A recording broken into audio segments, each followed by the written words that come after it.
한인사회 소식입니다. 4년째 이어지고 있는 동포재단 내분과 관련해 캘리포니아주 검찰이 공식 조사에 착수했습니다. 가주 검찰은 지난 1월 서면 통보를 통해 둘로 갈라진 동포재단 양측 이사회에 지난 2012년부터 최근까지의 은행 재정 서류와 이사회 회의록 등 재정과 운영에 필요한 관련 서류를 제출할 것을 명령했습니다. 이와 관련해 동포재단 양측 이사회는 가주 검찰이 요구하는 서류를 모두 제출했으며 이번 조사에 성실히 응할 것이라고 밝혔습니다. 한편 이번 주 검찰의 조사는 수년 전 재단 내부 인사의 고발에 따른 조치로 알려졌으며 비영리 단체로서의 투명한 운영 여부에 초점이 맞춰져 있는 것으로 보입니다. 현재 동포재단이 관리하고 있는 한인회관 건물은 연수입이 40만 달러에 육박하지만 오랜 내분으로 현재까지 수년째 재산세가 체납되는 등 운영에 어려움을 겪고 있습니다.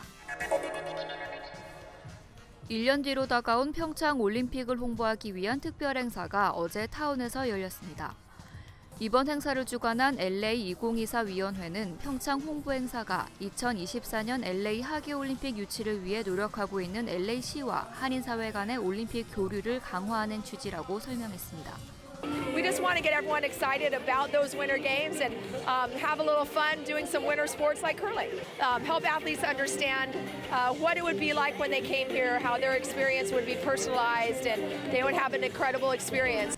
행사장에는 동계올림픽 인기 종목 중 하나인 컬링 체험과 함께 노래 부르기 등의 프로그램이 진행됐습니다.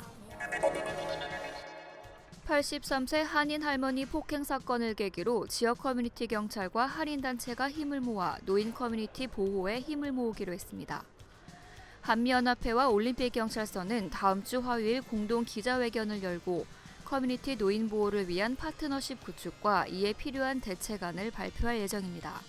앞서 지난 1일 타운 인근 베벌리어 웨스턴가에서 한인 할머니가 묻지마 폭행을 당한 이후 한인 사회를 중심으로 가중처벌과 사건 재발 방지를 위한 대책을 마련해야 한다는 목소리가 커져왔습니다. 코리아타운 청소년회관 KYCC가 한인은행들과 함께 무료 세금 보고 대행 서비스를 실시합니다. KYCC는 5개 한인은행의 자원봉사자 200명과 함께 예약자에 한해 서비스를 진행할 예정입니다.